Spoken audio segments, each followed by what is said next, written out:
राठी, सबसे पहले हम अपने चैनल की तरफ से आपको जन्मदिन की बहुत सारी बधाइयाँ देते हैं। इलेक्शन आने वाले हो रहे हैं, तो राम मंदिर का जो मुद्दा है, कुछ लोगों का कहना ये है कि जो राम मंदिर का मुद्दा है आप लोग उठा जाते हैं, उठा हुआ है, ये इलेक्शन के टाइम पे क्यों उठता है? क्या ये वोट पॉलिसी है या क्या है ये? नहीं, ऐसा तो कुछ नहीं इलेक्शन में उठता है। तो पिछले साल भी इसके ऊपर चर्चा थी और अब की बार भी, लेकिन मामला ये है, ज़्यादातर लोग ये सोचते हैं कि इलेक्शन के टाइम उठेगा तो इसका कुछ समाधान निकल आएगा। जैसे बीजेपी ने 2014 में इलेक्शन में आने से पहले जो वादे किए थे, कई वादे पूरे हो गए हैं, कई वादे हैं जो इन पे काम चल रहा है, कई वादे ऐसे हैं जिन पे अभी काम नहीं छिड़ा है। दोबारा आप सरकार बना के आते हो तो आपका नया एजेंडा क्या होगा? देखो, 60 साल कांग्रेस ने राज किया है, कितने घोटाले हुए, कितने भ्रष्टाचार हुए।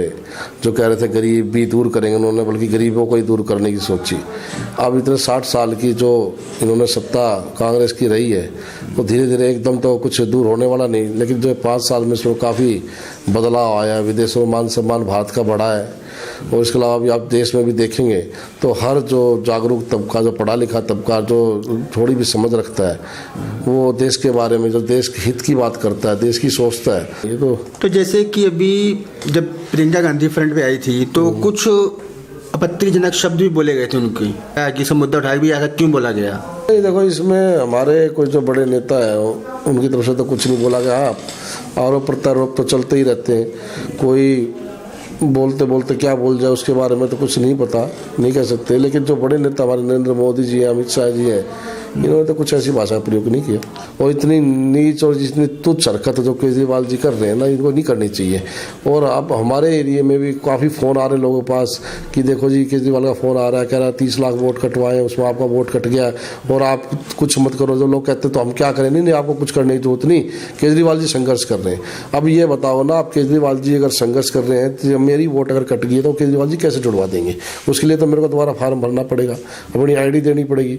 तो निर्वाचन आयोग का काम मतलब केजरीवाल जी कर लेंगे क्या? तो बकवासबाजी, इतनी झूठी हरकतें, इतनी तुच्छ राजनीति कि लोगों को बहका दो।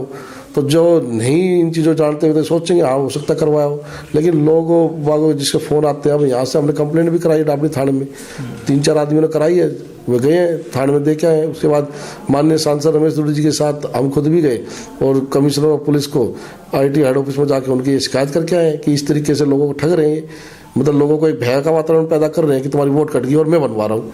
तो जैसे दिल्ली सरकार जो काम कर रही है अभी, उनका कहना है कि हम बहुत अच्छा काम कर रहे हैं, चाहे एजुकेशन ले लो, चाहे मेडिकल ले लो, या कुछ भी ले लो, इसके ऊपर बहुत अच्छा कार्य कर रहे हैं। तो इसके बारे में क्या कहना है? नहीं, ऐसा कुछ भी नहीं कर रहे हैं। आप एजुकेशन की बात करते हैं, एजुकेशन में आप ये कहते हैं हमने कमरे बना दिए, आपने ये कहा था 500 स्कूल बनाएंगे। क्या काम करा आपने?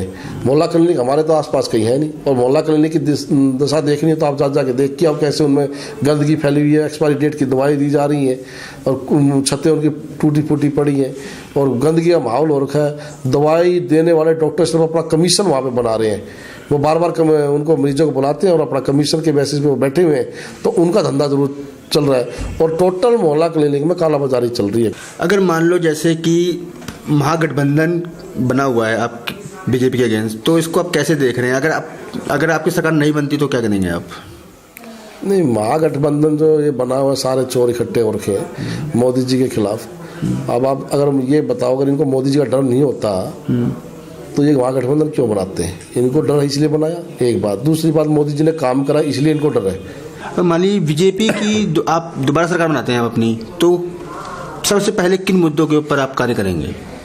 अगर बीजेपी की यहाँ से सरकार बनती है तो जो मेरा तो मानना यह है कि सबसे बड़ा जो यहाँ मुद्दा रहेगा, एक तो सफाई का रहेगा, जो बीजेपी की तरफ से जो अवैध कॉलोनियाँ हैं जो हमारी, इनमें काम नहीं किए गए हैं और ना ये ध्यान दे रहे हैं सड़कों पे, नालियों पे बनाने पे, एक सीवर पे, एक तो वो रहेगा। दूसरा, जो हमारा ये महिलाओं के प्रति जो असुरक्षा की भावना है, जो इन्होंने कोई भी काम महिलाओं के ऊपर नहीं करा इस तरीके से, वो एक हमारा मतलब काम रहेगा। तीसरा, जो ये कहते हैं ना स्कूल नहीं बनाए, स्कूल हम बनाएंगे या हमने कमरे बना दिए, कोई कॉलेज इन्होंने नहीं बनाए, कुछ इन्होंने कोई एजुकेशन में भी काम नहीं करा, तो उसके प्रति भी हमारा वो रहेगा। चौथा काम, जो आयुष्मान भारत योजना प्रधानमंत्री जी लेके आए, इतनी बड़ी योजना जो जिसको दिल्ली में लागू नहीं कर रहे, लोगों के मतलब सेहत से खिलवाड़ कर रहे हैं, उनका कितना पैसा उसमें खर्च होता है।